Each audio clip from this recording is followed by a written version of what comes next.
Assalamualaikum warahmatullahi wabarakatuh. Perkenalkan, nama saya Nadia Salsabila dengan NIM K4318040 dari kelompok 7. Pada video kali ini, saya akan menjelaskan mengenai reproduksi aseksual pada tanaman buah pir atau Pyrus communis.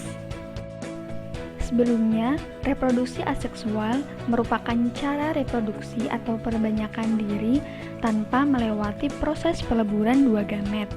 Artinya, satu induk tumbuhan dapat memperbanyak diri menghasilkan keturunan yang memiliki sifat identik dengan induknya.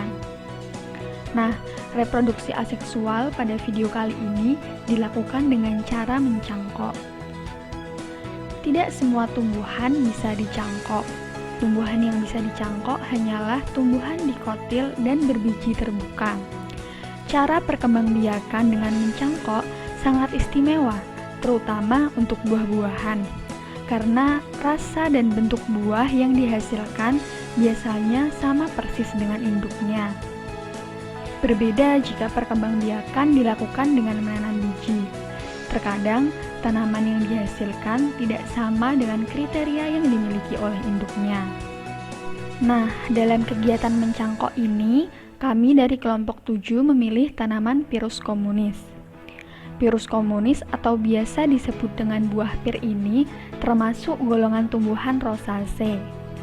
Genus tanaman Pyrus ini memiliki berbagai manfaat bagi tubuh manusia karena mengandung banyak nutrisi, seperti selenium, fosfor, zat besi, kalsium, vitamin A, vitamin E, dan lain sebagainya.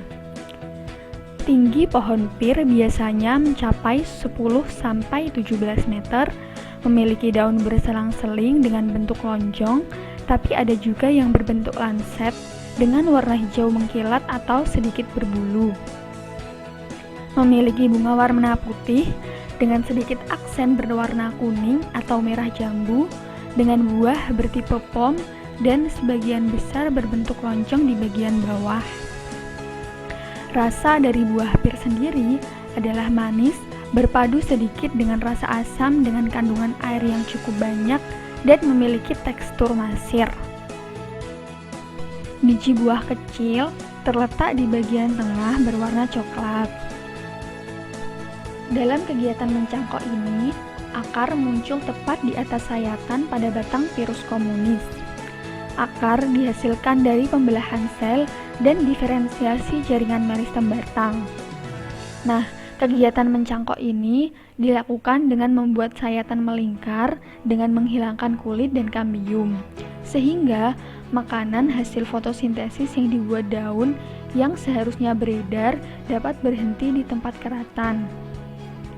Hal ini memungkinkan jaringan meristem yang tersusun atas sel muda akan mendapatkan cukup banyak makanan, sehingga memungkinkan untuk membelah dan berdiferensiasi membentuk jaringan.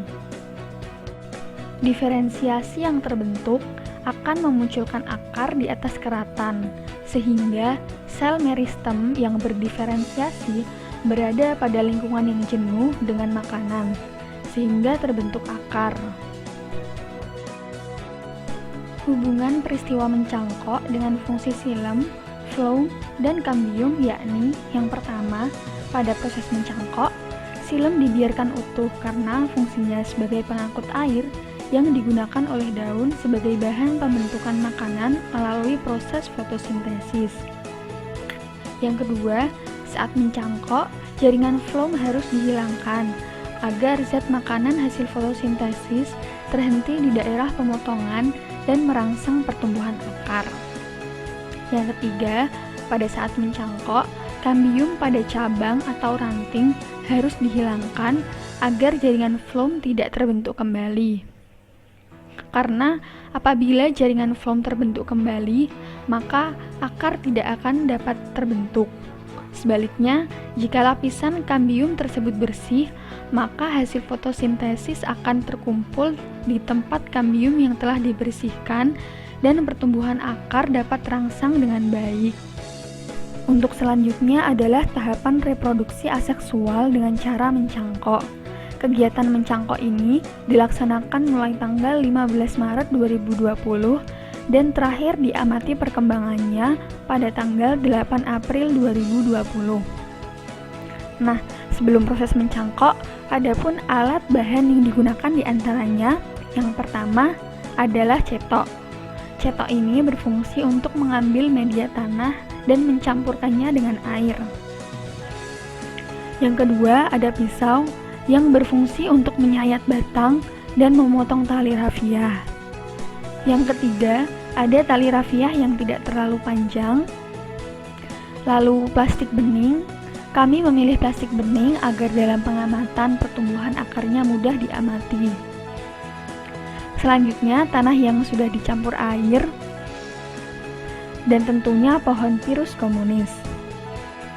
Selanjutnya adalah tahapan cara mencangkok. Yang pertama adalah memilih batang yang akan dicangkok. Nah, pada pohon yang dicangkok hendaknya pohon induknya terpilih. Artinya nampak kuat, subur, memiliki penampilan fenotip yang bagus, dan tidak terserang hama penyakit. Nah, untuk pemilihan batang atau cabang yang akan dicangkok adalah cabang yang tidak terlalu tua, karena akan sulit tumbuh akar. Setidaknya memiliki diameter 2 cm atau lebih, dan yang penting adalah berkambium. Selain itu juga tidak terlalu muda, karena cabang yang terlalu muda hanya akan memiliki sedikit persediaan makanan, sehingga pertumbuhan akar cangkok kurang optimal. Langkah selanjutnya adalah menyayat kulit batang dengan panjang sekitar 10 cm dengan menggunakan pisau. Terus sayat hingga kambiumnya menghilang. Prinsip utama pembuatan cangkok adalah merangsang bagian batang tanaman untuk berakar dengan cara memutus sistem kambiumnya. Setelah menyayat, diamkan beberapa saat. Hal ini bertujuan untuk menghilangkan kandungan kambium yang menempel di permukaan. Kemudian, menyiapkan air dan tanah dan dicampur dengan merata. Usahakan campuran tanah dan air tidak terlalu encer, namun juga tidak terlalu padat. Setelah itu, menempelkan campuran tadi ke plastik yang akan digunakan untuk membalut sayatan. Bisa juga langsung ditempelkan ke sayatan secara langsung, setelah itu baru dibalut dengan plastik. Kemudian, mengikat plastik dengan tali secara kuat sehingga campuran tanah tersebut menempel dengan sempurna.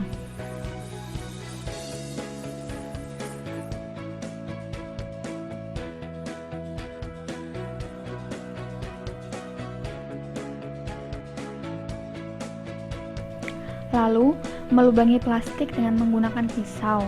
Hal ini bertujuan agar ketika disiram, air dapat menyerap ke tanah. Kami melakukan penyiraman sehari sekali pada pagi hari dengan jumlah air yang tidak terlalu banyak, sekitar setengah gelas. Namun, karena mulai tanggal 25 Maret, kami tidak melakukan penyiraman setiap hari, karena sedang musim hujan, sehingga tanaman mendapatkan air dari air hujan. Kami melakukan pengamatan terhadap hasil cangkokan selama 3 hari sekali dan memotretnya.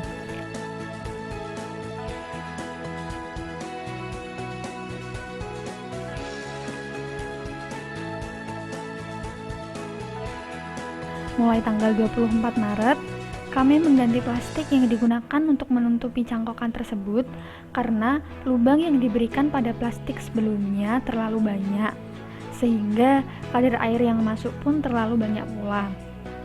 Selama kurang lebih 3 minggu pengamatan, tidak ada pertumbuhan akar sama sekali. Dan pada tanggal 8 April 2020, kami membuka cangkokan tersebut dan tidak menemukan adanya akar satupun.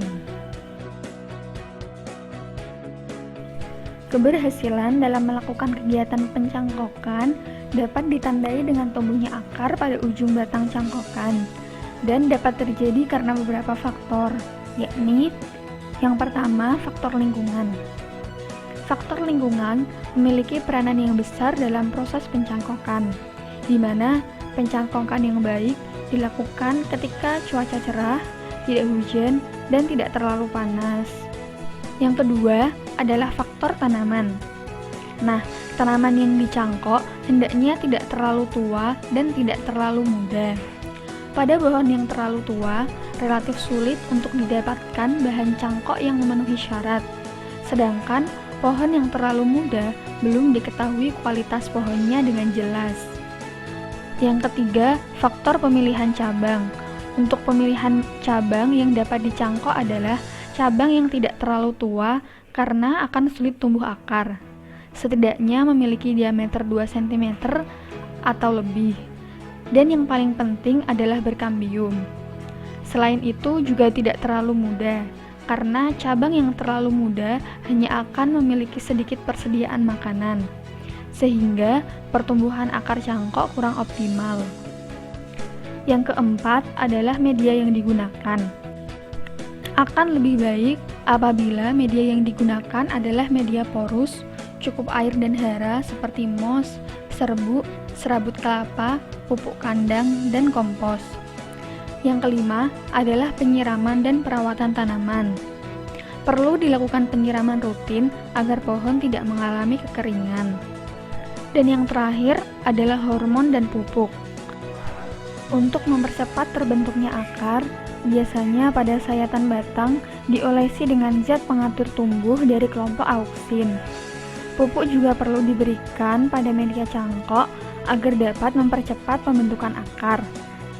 Jenis pupuk dapat menggunakan NPK dengan perbandingan 15:15:15 atau 13:13:21 sebanyak 5 gram pupuk dalam 1 kg media. Nah, untuk hasil cangkokan kelompok kami belum tumbuh akar. Hal ini bisa terjadi karena beberapa faktor. Di antaranya, yang pertama dikarenakan lama waktu pencangkokan. Berdasarkan beberapa literatur, harusnya bisa tumbuh akar setelah minggu ketiga atau kelima. Karena kami baru melaksanakan pencangkokan sekitar 3 minggu sehingga belum muncul akar. Yang kedua, media yang digunakan. Media yang kami gunakan yakni tanah dengan campuran air. Akan lebih baik apabila media yang digunakan adalah media porus, cukup air dan hara seperti moss, serbuk, serabut kelapa, pupuk kandang, kompos, sehingga nutrisi tanaman dapat terpenuhi. Faktor kegagalan yang ketiga adalah kambium atau lendir yang masih tersisa. Pada kegiatan pencangkokan yang kami lakukan, kami hanya mendiamkan selama sekitar 5 menit setelah disayat. Seharusnya setelah mengupas bagian kulit luar, kemudian menyayat bagian dalam dengan bersih, lalu didiamkan dahulu selama 2 atau 3 jam. Kambium atau lendir yang masih tersisa bisa mengakibatkan menutupnya kembali sayatan tersebut. Faktor yang selanjutnya adalah tidak diberikan ZPT, sehingga pertumbuhan akar lama. Dan faktor yang terakhir adalah karena faktor musim hujan dan lubang yang diberikan pada plastik terlalu banyak, sehingga ini menyebabkan banyak air hujan masuk ke dalam tanah dan menyebabkan tanah terlalu encer dan batang cangkokan bisa saja busuk. Jadi, dapat disimpulkan bahwa praktikum perkembangan aseksual dengan cara mencangkok batang Pinus communis kelompok 7 belum berhasil tumbuh akar karena beberapa faktor seperti media yang digunakan, masih tersisanya kambium dan lendir, faktor musim hujan, kurangnya ZPT, serta lamanya waktu pencangkokan. Sehingga dalam proses mencangkok perlu diperhatikan beberapa faktor agar nantinya dalam kegiatan ini mengalami keberhasilan. Sekian video yang kami buat mengenai perkembangan aseksual pada Pinus communis.